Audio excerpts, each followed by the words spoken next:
Il est digne d'honneur, notre roi, il rend toutes choses possibles. Un Dieu merveilleux, qui se sert de nos insuffisances et de nos imperfections humaines, pour nous accorder la grâce de fleurir dans sa gloire et dans sa majesté. Nos vies d'échecs deviennent des vies de témoignage à cause de sa main puissante en Dieu. Il relève tous ceux qui sont affaiblis et donne encore un espoir nouveau, un élan nouveau à tous ceux qui ont arrêté de croire encore à l'avenir glorieux. Il rassemble les cœurs. Il y avait une équation à double inconnue.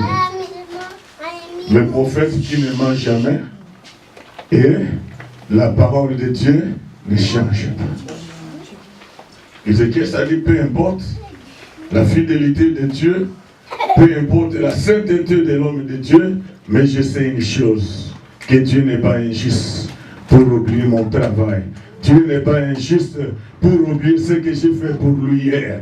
Dieu n'est pas injuste pour oublier ce que j'ai pratiqué dans son église. Bien-aimé, peu importe ce que tu fais, même si les gens ne t'acclament pas, même si le pasteur ne t'admire pas, sache qu'il y a un propriétaire de l'œuvre qui est en train de voir tout ce que tu fais. Ce que tu fais aujourd'hui t'apportera la victoire. Ce que tu fais aujourd'hui amènera la délivrance. Ce que tu fais aujourd'hui amènera le succès, t'ouvriront les portes et tu verras la gloire de l'Éternel. Amen. La Bible déclare qu'il se tourna vers le mur. Et il dit à l'Éternel, ô Éternel, souviens-toi de... Dieu peut se souvenir de toi. Quand on abandonne la maison de l'Éternel, quand on abandonne l'œuvre du Tout-Puissant, est-ce qu'en quoi Dieu peut-il se souvenir? Quand tu es sauvé, c'est pour servir. Quand tu es sauvé, c'est pour rendre des services. Bien-aimé, c'est l'œuvre de l'Éternel qui nous soutient. Je partage avec vous l'expérience de ma vie. Je ne prêche pas pour prêcher. Ma vie n'avait pas de sens. Ma vie était dans les noirs. J'étais dans une perdition totale. Mais à cause de l'œuvre de Dieu,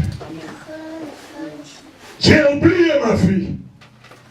J'ai dit que je connais un homme qui donne l'avenir à ceux qui sont sur la rue. Je connais un homme qui ramasse de la poussière et qui donne la grandeur. Je me suis investi dans l'œuvre de Dieu. Amen. Je faisais des retraites sans que l'église me pousse. J'ai évangélisé sans que l'église soit derrière moi. Je soutenais l'œuvre de Dieu de mon cœur sans que les contraintes. Je soutenais l'œuvre de Dieu de moi-même. Cet homme ne savait pas ce qui va lui arriver. Cet homme s'est investi pour bâtir son futur, pour bâtir son lendemain. Mais qu'est-ce que nous, chrétiens, nous faisons aujourd'hui? Nous abandonnons l'œuvre, mais nous prions l'Éternel. Nous abandonnons l'œuvre, mais nous voulons que Dieu nous délivre. Nous voulons que Dieu nous sauve. Nous voulons que Dieu intervienne. Il y a des prières que l'on fait qui n'ont pas des effets parce que les prières ne sont pas basées sur les œuvres, les bonnes œuvres. Les prières qui n'ont pas de base sont les prières qui ne trouvent pas de réponse auprès de l'Éternel. Regardez cet homme, quand il est parcouru à la justice de Dieu, Éternel, souviens-toi de moi. La Bible déclare, le ciel était agité, l'Éternel habitait, il a dit à Michaël, qu'est-ce qui se passe pour cet homme? Apporte-moi le livre de souvenirs. Malachie chapitre 3, verset 13 à 18, la Bible déclare, le livre de souvenirs, il existe devant le trône de Dieu. À quoi je vais me souvenir de cet homme? On apporte le livre de souvenirs, on regarde sur la page de l'équerre. Oh Éternel, c'est lui qui a restauré ton temple, c'est lui qui a restauré ton adoration, c'est lui qui a fait récupérer les sacrificateurs. Il s'est investi pour ton œuvre, il mérite la guérison. Esaïe prophétise. Il sort de la maison, n'est-ce pas? Mais avant de sortir à la cour, la prière d'Ézéchias s'est montée. La prière d'Ézéchias a touché le cœur de Dieu. Quand Esaïe voulait sortir, la Bible déclare, la parole de l'Éternel sortit et dit à Esaïe, rentre, cet homme ne mérite pas la mort. Cet homme doit être guéri. Cet homme est un homme de mon cœur. Il s'est investi pour moi. Je suis fidèle. Il sera guéri. Alléluia. Amen. Il y rentre. Il dit à Ézéchias, ta prière est arrivée au trône. Tu ne mourras plus. L'Éternel te guérit. Et il t'ajoute combien? 15 ans. Pendant tous ces 15 ans, il va te protéger. Il n'y aura pas la guerre, il y aura la paix dans le royaume. Tout le monde va profiter de la paix à cause de cet homme. Pourquoi? Parce qu'il a regardé d'abord l'œuvre de l'Éternel. Nous avons les chrétiens qui n'ont pas le cœur. Nous avons les chrétiens qui n'ont pas l'amour de Dieu. Le problème, ce n'est pas la multitude. Le problème, c'est d'avoir les chrétiens qui ont le cœur de Dieu. Plus vous écoutez le monde, plus vous vous éloignez de Dieu. La foi vient de... Qu'est-ce que tu attends? La parole de Dieu. Les pasteurs sont des voleurs. Les pasteurs mangent des offrandes. Les pasteurs mangent des dîmes. Les pasteurs des impudiques. La foi vient de... Est-ce que l'œuvre appartient au pasteur? Non. Alléluia. Amen. Est-ce que l'œuvre appartient au pasteur? Non. Il y a un propriétaire de cette œuvre. Bien-aimé, tu as tant prié. Tu as besoin de l'Éternel, mais il faut que tes prières trouvent une base. Les prières qui ne sont pas accompagnées avec les bonnes œuvres, l'Éternel ne peut pas agir. Il dit à Esaïe, va dire à Ézéchias deux choses. Qu'est-ce qu'il lui a dit? Et je vis. C'est là. Il n'a pas prié, il n'a pas pleuré pour rien. Il a pleuré avec raison. J'ai vu ce qu'il a fait pour moi. Pourquoi l'œuvre de Dieu est en train de s'arrêter? Pourquoi l'œuvre de Dieu ne marche pas? Nous sommes là. C'est que nous sommes ce matin-là. Nous pouvons bouleverser combien? Amen.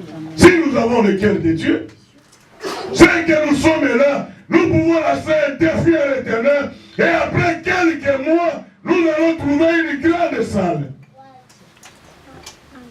L'œuvre ne peut pas être abandonnée entre les mains du pasteur et de sa famille. Dieu t'appelle pour le servir. Aujourd'hui, les chrétiens ne soutiennent plus l'œuvre. Les chrétiens se détournent de l'œuvre de Dieu. Les chrétiens cherchent les miracles. Les chrétiens cherchent la guérison. Les chrétiens cherchent la délivrance. Mais la délivrance viendra par ce que l'on fait à l'Éternel notre Dieu. Pourquoi nous nous approchons des choses futures qui ne donnent pas la vie? Dans l'œuvre de Dieu, nous sommes des pauvres. Dans l'œuvre de Dieu, nous n'avons rien. Mais qui aujourd'hui valorise les cadavres au pays? C'est qui? C'est nous, non? Hein? Deux de mes enfants ont perdu leur père.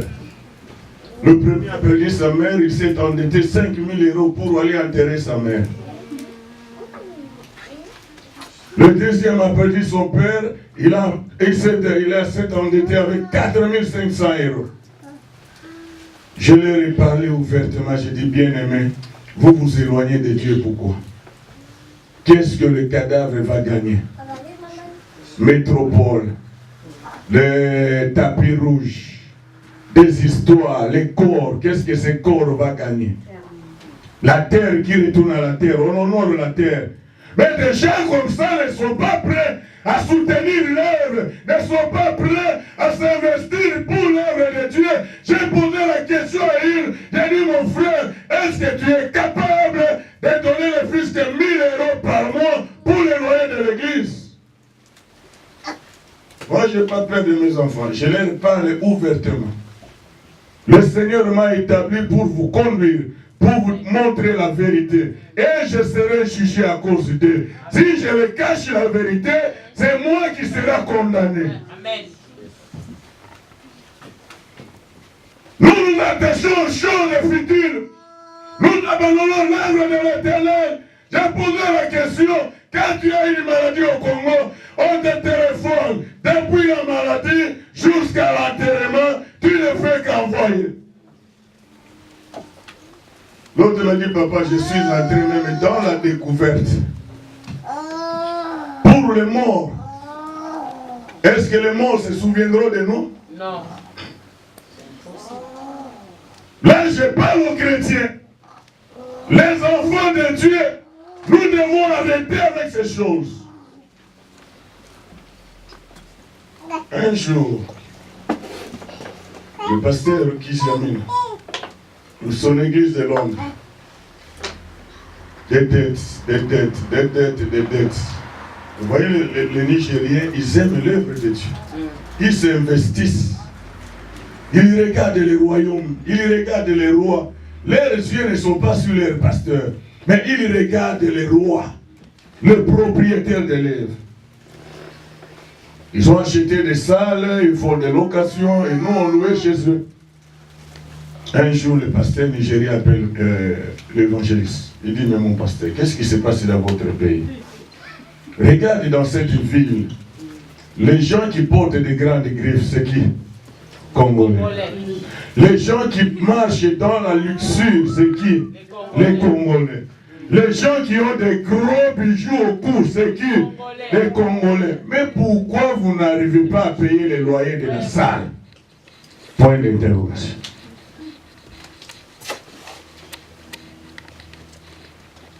Alléluia. Amen. Nous sommes là. Amen. Qu'est-ce qui va te sauver demain? Des surprises. Le ciel ne peut frapper ta porte cet après-midi ou demain matin. Qu'est-ce qui va apporter la faveur de l'Éternel? Même Élisabeth, la femme de Zacharie, quand elle est devenue enceinte à sa vieillesse, elle alla se cacher et elle dit, c'est la grâce que l'Éternel m'a faite. Car elle a jeté ses yeux sur la bassesse de sa servante. Ils n'avaient pas l'enfant, mais la priorité c'était l'œuvre de Dieu. Ils n'ont pas abandonné l'œuvre, ils n'ont pas abandonné le temple, ils étaient la nuit et jour, et c'est dans le temple que l'ange a visité ces couples. Amen. Pourquoi nous cherchons la guérison? Pourquoi nous cherchons la restauration? Et que nous ne sommes pas en ordre avec l'Éternel. Arrêtons de gaspiller l'argent pour les choses inutiles. J'ai dit à ma famille, s'il faut honorer les morts, je n'enverrai rien pour les morts. Est-ce que j'ai péché? Non, parce que les autres me regardent et disent, qu'est-ce que le pasteur va nous dire? Alléluia. Amen. Dieu a dit à l'homme, tu es poussière, tu retourneras à poussière. Si on prend la poussière, on l'enterre même dans une voiture. C'est un honneur? Il voit tout ça? Non. Qui gaspille? C'est nous qui gaspillons. Ézéchiel ne sera pas combattu. Ézéchiel n'a pas fait de retraite longue. Mais une courte prière basée sur les bonnes œuvres. La prière est montée et elle est descendue avec vitesse. Souviens-toi de moi. En quoi l'Éternel peut se souvenir de toi pendant ce temps que tu es dans cette église? Qu'est-ce que tu fais pour l'Éternel ton Dieu? Même si tu achètes un micro, même si tu fais des rideaux, tu vas là et tu prends soin de l'église. La Bible déclare que tout est inscrit dans le livre de souvenirs. C'est là notre force. C'est là notre base. C'est là notre confiance, bien-aimée. Quoi qu'il arrive, nous savons que nous avons une réserve. L'Éternel se lève là où il y a les bonnes réserves. Luc chapitre 7, lisez-moi, on va partir.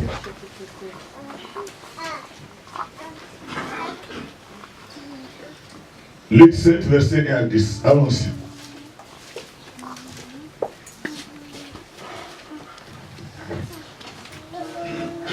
Nous lisons Luc 7, du premier verset jusqu'au 10e verset. Oui.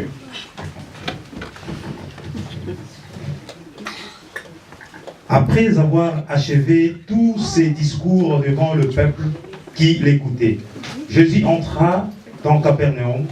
Un centenier avait un serviteur auquel il était très attaché et qui était malade, sur le point de mourir. Ayant entendu parler de Jésus, il lui envoya quelques anciens des Juifs pour les prier de venir guérir son serviteur. Excusez-moi, il a envoyé qui? Les anciens de l'église. Hein? Voilà, allons-y. Verset 4. Ils arrivèrent auprès de Jésus et lui adressèrent l'instante supplication, disant, il mérite que tu lui accordes cela, car il aime notre nation. Et c'est lui qui a bâti notre synagogue. Jésus étant allé avec eux, n'était guère éloigné de la maison, quand le centenier envoya des amis pour lui dire, Seigneur, ne prends pas tant de peine, car je ne suis pas digne que tu entres sous mon toit.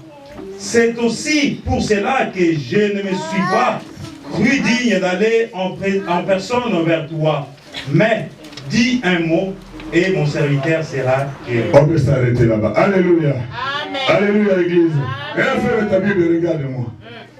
Nous voyons cet homme et le centenier, l'officier militaire, qui était même un étranger. Ce n'est pas un Israélite. La Bible déclare, et au bout d'un moment, son serviteur tomba malade, et cette maladie l'amenait à la mort. En tant qu'officier militaire, un serviteur qu'il aimait. On est en train de voir ce qui se passe au pays, non? Hein? Entre Macron et Benara, non? Hein? Son pire petit qu'il aimait beaucoup. Alors, quand cet homme a eu des problèmes, l'officier militaire, il a consulté les médecins. Il est parti partout parce qu'il n'aimait pas la mort de cet homme. Il n'aimait pas la mort de cet homme qu'il aimait beaucoup. La Bible déclare, il est parti voir les anciens d'Israël, ceux qui avaient autorité sur le peuple. Alléluia. Amen. Bien-aimé dans le Seigneur, si tu veux voir la main de Dieu, reste en connexion avec ton pasteur. Tu n'as pas dit Amen. Amen. Reste en connexion avec eux.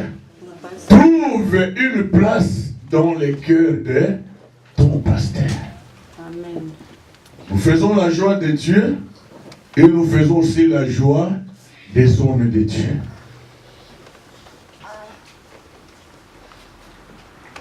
Il est parti le devoir.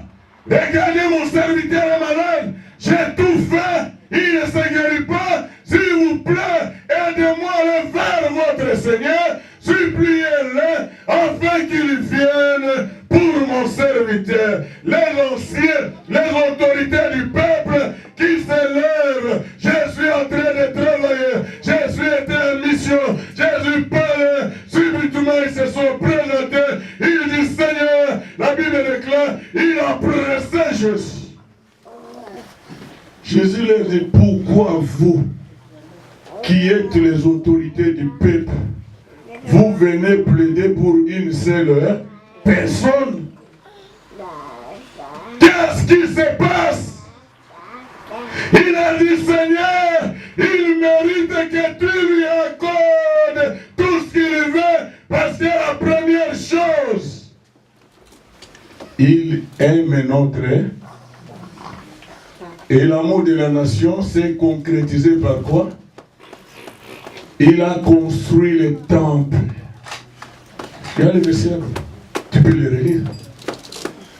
Il aime notre nation, et l'amour sans œuvre n'est pas un véritable amour. Il aime notre nation, et c'est lui qui a bâti le temple. Oui. Verset 5. Car il aime notre nation, et c'est lui qui a bâti notre synagogue. Jésus étant allé avec eux, n'était guère éloigné de la maison quand le centenier envoya. Alléluia. Quand Jésus a écouté ces paroles, Jésus a arrêté sa mission, Jésus a arrêté sa marche, il se tourna, il commençait à rentrer chez la maison des centeniers parce qu'il a entendu des choses qui a épaté son cœur. Il aime notre nation et c'est lui qui a bâti les synagogues.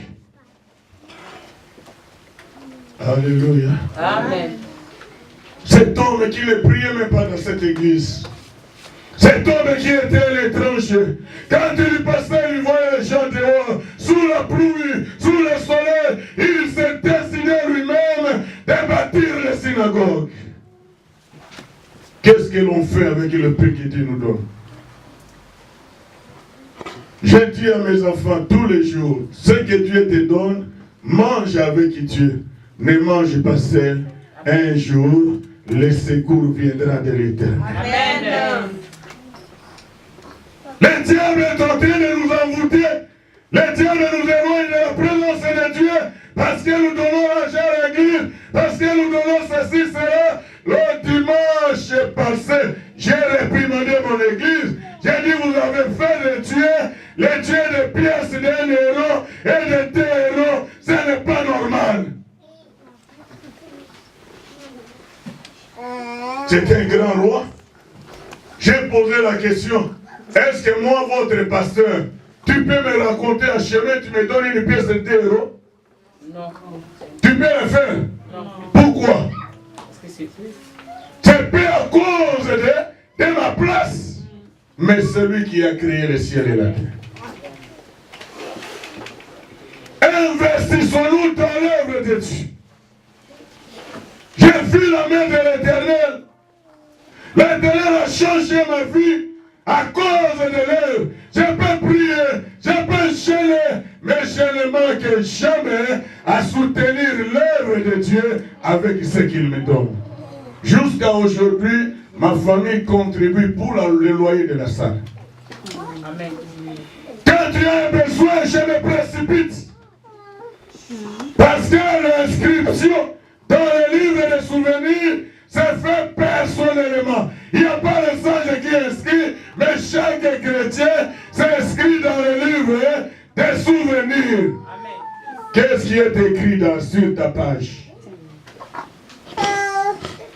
Qu'est-ce que tu as fait pour l'Éternel pour qu'il se souvienne de toi? Les jours la mort viendra, les jours le diable frappera la porte, les jours la maladie va visiter sa famille. Nous sommes dans un monde de combat, un monde d'adversité, un monde où l'ennemi n'aime pas notre bonheur.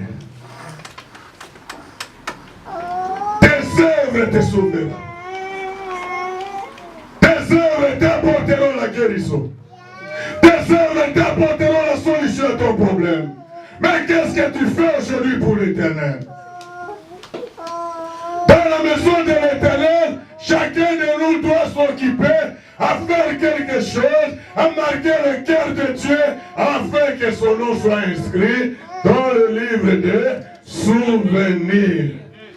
Amen. Quand ton nom est inscrit, tu es un pur petit de Dieu.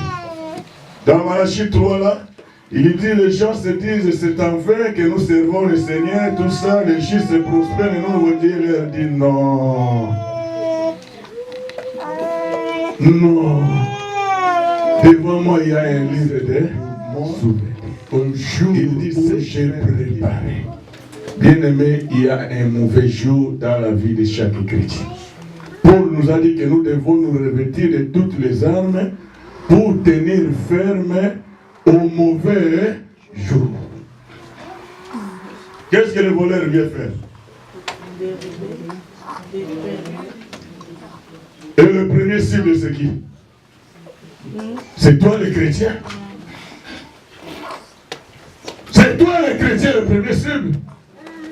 Pourquoi on ne prospère plus? Pourquoi nous ne voyons plus la gloire de l'Éternel? Pourquoi nous ne voyons plus la main du Tout-Puissant? Les anciens de l'Église ont dit à Jésus, peu importe ce que tu fais, mais cet homme mérite que tu lui accordes sa demande. Il mérite.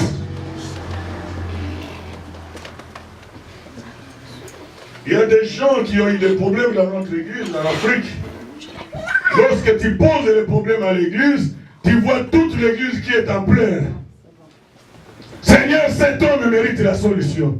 Seigneur, cet homme mérite la guérison. Parce qu'il marque le cœur des gens. Il travaille pour le royaume de Dieu. Mais nous, les chrétiens de l'erreur, nous n'avons plus le temps pour Dieu. Nous avons le temps pour nos problèmes, pour nos occupations, pour nos intérêts. Mais nous sommes des chrétiens.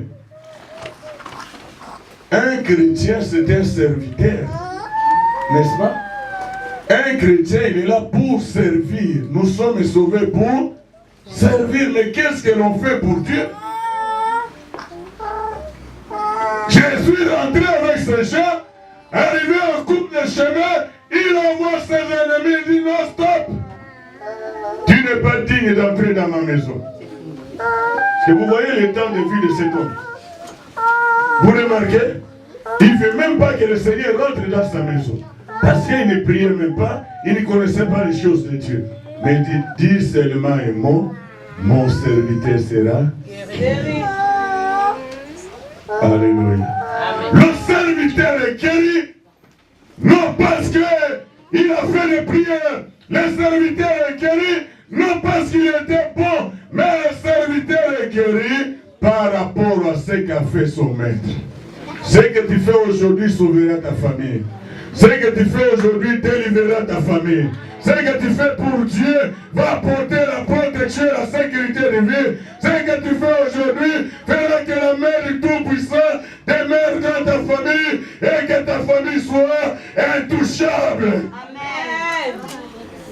Arrêtons de croiser les mains à l'église. Nous nous battons pour la richesse. Nous nous battons pour la gloire de ce monde. Mais ma Bible déclare que la bénédiction ne vient ni de l'Orient, ni de l'Occident, elle vient de l'Éternel. Amen. Un chrétien, il s'accroche à son Dieu. Un chrétien, il cherche toujours la joie de l'Éternel. Bien-aimé, sers le Seigneur. Bien-aimé, investis-toi avec le peu que tu as. Dieu te bénit, fais une part à l'Éternel. N'écoute pas le monde. Nous vivons dans un monde compliqué. N'écoute pas les voisins parce que tu vas détruire ton futur. Le futur est préparé aujourd'hui. Ce que tu fais aujourd'hui, c'est ce que tu seras demain. Si tu ne fais rien aujourd'hui, quand le combat arrivera, tu aussi ne feras rien. Exode 20 nous dit, j'aime ceux qui m'aiment. J'aime ceux qui m'aiment. Sa grâce repose sur ceux qui l'aiment. Dans Actes chapitre 9, verset 36, tu ne sais pas gronder, on nous parle d'un disciple qu'on appelait au nom de Tabitha Dorcas. Cette femme avait un ton de libéralité. Cette femme avait un cœur pour son église. La Bible déclare qu'elle faisait que coudre le vêtement et faire quoi? Donner aux fidèles. N'est-ce pas? Elle n'avait pas un cahier, oh non, viens, j'écris ton nom, à la fin du mois tu vas me rendre. Non. Où elle trouvait ses ressources, la Bible nous cache. Mais imaginez-vous, toutes les années, cette femme ne faisait que ça. Hein, papa? Sa ressource était quoi? On ne sait pas. Où elle trouvait l'argent? On ne sait pas. Mais la Bible déclare, au bout d'un certain temps, qu'est-ce qui est arrivé à cette femme? Injuste. Pour oublier ton travail. Yes. Dieu, même si nous les pasteurs, nous ne t'acclamons pas, nous ne te faisons pas des éloges, mais le propriétaire des lèvres, il est en train de voir. Il regarde un jour, tu vas moissonner ce que tu es en train de semer. Un jour, le secours de l'Éternel te sera favorable. Un jour, Dieu te visitera. Parce qu'il est juste, il n'oublie pas notre travail. La Bible déclare qu'on a pris le corps de cette femme, on a monté à la chambre haute. Les femmes se sont dit, nous avons enterré dans cette église, nous avons pleuré dans cette église, mais cette femme, nous n'allons pas l'enterrer. Les bonnes sœurs prient pour nous. Les bonnes sœurs intercèdent pour nous. Même quand nous serons dans l'urgence, même quand nous serons dans les communs, même quand notre bouche se fermera, les œuvres que nous pratiquons prieront pour nous. Amen. Alléluia. Ils ont fait une réunion. Il dit chaque femme, chaque bénéficiaire, il vient avec les œuvres. Nous n'allons pas enterrer cette femme. Il prend le deux messagers avant pour aller chercher Pierre. Pierre arrive dans la salle. Les femmes commencent à présenter à Pierre. Pierre regarde, c'est elle qui a fait ça. L'autre soeur, Pierre regarde, c'est elle qui a fait ça. L'autre soeur, Pierre regarde, c'est elle qui a fait ça. Elle doit ressusciter, elle doit ressusciter. Quand les œuvres parlent, il y a la résurrection. Quand les œuvres parlent, il y a la délivrance. Quand les œuvres parlent, il y a la victoire. Quand les œuvres parlent, l'Éternel s'élève. Amen. Amen. Les œuvres ont parlé. Toi qui vis dans l'égoïsme, tu ne veux pas partager, tu ne veux pas faire du bien à l'église. Qui va prier pour toi?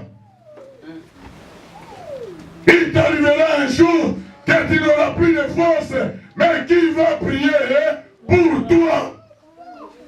Plus on fait du bien, plus on est en train de susciter des intercesseurs de nos vies. Amen. Mais vous les ronds ici, c'est chacun pour soi et Dieu pour tous. Gloire à Dieu pour vous. Lorsque Pierre a vu ses œuvres, la Bible déclare que Pierre a fait sortir tout le monde. Il a dit au Seigneur, mais tu n'es pas injuste, non? Regarde ce qu'elle est pour ton église. Regarde ce qu'elle a fait pour ton église. Pierre a prié. Tabitha Dorcas, ça fait quoi? Elle a ressuscité. Elle a ressuscité. Les bonnes œuvres nous apportent la résurrection. Mais le diable est en train de tuer tes finances. Mais les œuvres que tu pratiques à l'église apporteront la résurrection. Amen. Regardons l'œuvre de Dieu bien-aimé. Arrêtons avec l'égoïsme, arrêtons avec nos familles, arrêtons avec nos intérêts, arrêtons avec le luxe de ce monde. Nous sommes sortis, nous allons retourner chez l'Éternel. Mais les œuvres. Apocalypse chapitre 14, verset 13.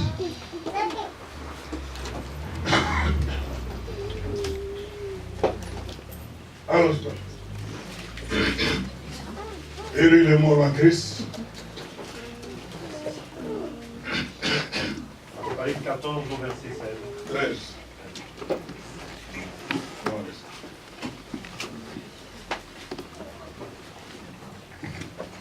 Je lis au nom de Jésus. Amen.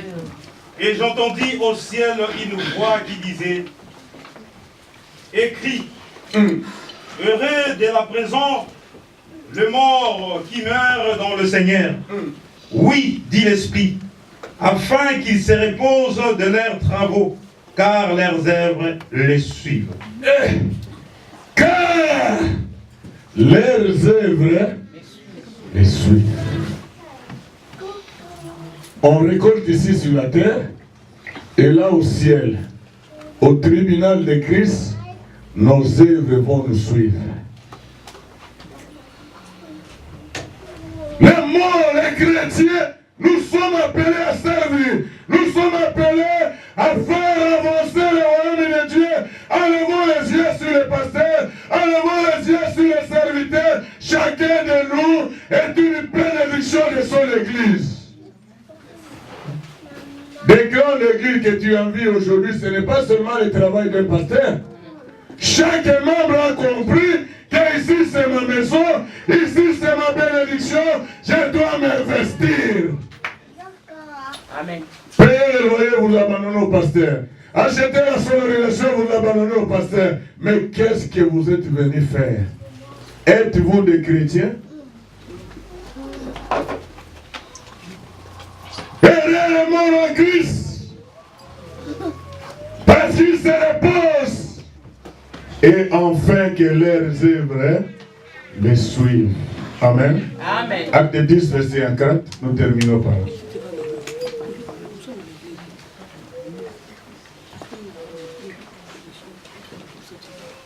Acte 10, premier verset jusqu'au 4e verset. Il y avait à Césarée un homme nommé Corneille, centenier, dans la cohorte dite italienne. Cet homme était pieux et craignait Dieu avec toute sa maison. Il faisait beaucoup d'aumônes au peuple et priait Dieu continuellement.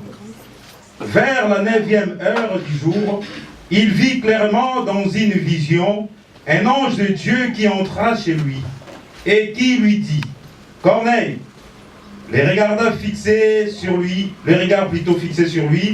et saisi d'effroi, il répondit: Qu'est-ce, Seigneur?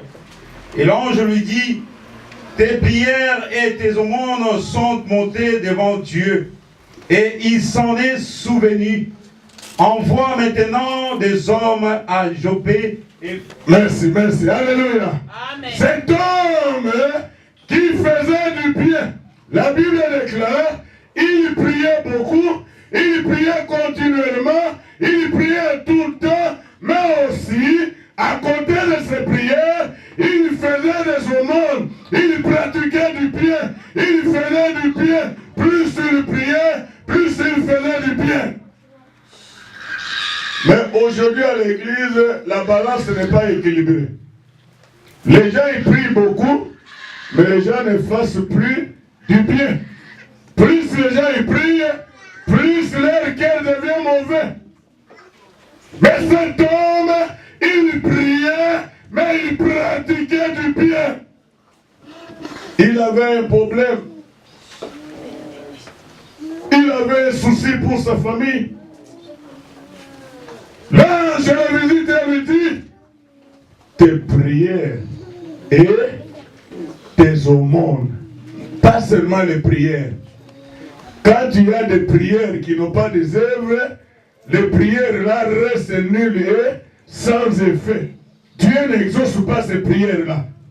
Si tu veux voir la grandeur de Dieu, si tu veux voir la main puissante de Dieu, prie, mais pratique aussi de bonnes œuvres. Accompagne tes prières avec les ingrédients. Accompagne tes prières avec les choses que Dieu est très sensible. Il y a aussi les choses, il y a la faiblesse de Dieu. Hein? Dieu a aussi les faiblesses, mon frère. Il a des faiblesses. Tu t'imagines un jour, Salomon qui offrit 1000 holocaustes à Dieu. Maintenant Dieu descend, dit Salomon, je n'ai jamais vu ça en Israël. Demande-moi tout, hein? Tout ce que tu veux, je vais te donner. Si moi j'étais Salomon, je dis, mais toi deviens Salomon, moi je deviens Dieu. Parce qu'il a dit tout. N'est-ce pas? À cause de quoi? Des sacrifices. Le royaume de Dieu est bâti sur les sacrifices. Amen. Là où il n'y a pas de sacrifice, l'Éternel ne se lève pas. Même dans 1 Samuel 7, quand vous priez Ebenezer, Ebenezer, jusqu'ici, jusqu'ici. Ebenezer, c'est par rapport à quoi? Par rapport à un sacrifice. La bataille était là. Le prophète qui arrache, il en laisse, qui arrêtait encore, il arrache du mieux, il lève sa main, il prie pour l'Éternel. L'Éternel s'élève. La victoire est arrivée. L'ange dit à Corneille, tes prières et tes aumônes sont montées où? Ils sont où? Où? Devant l'Éternel, et il s'en est souvenu. En quoi Dieu se souviendra de toi, mon frère, ma soeur? Combien d'années tu passes dans cette église? Qu'est-ce qui est le signe de ton amour dans cette église? Qu'est-ce qui est le témoignage de ta présence pour que tu dises, je n'ai pas fait une erreur pour racheter cet homme? Les bonnes œuvres nous guérissent, les bonnes œuvres nous sauvent, les bonnes œuvres nous délivrent, les bonnes œuvres fait lever l'Éternel pour notre bien. Que Dieu bénisse sa parole. Amen. Lèvons-nous, nous allons prier. Car il est glorieux. Tout ce qu'il faut pour que notre joie soit parfaite. Voilà pourquoi il a dit, demandez afin que votre joie soit parfaite. C'est encore possible, même pour ce pays, de voir toutes choses relevées, car il est rebâti sur l'ancienne ruine. Tout est possible.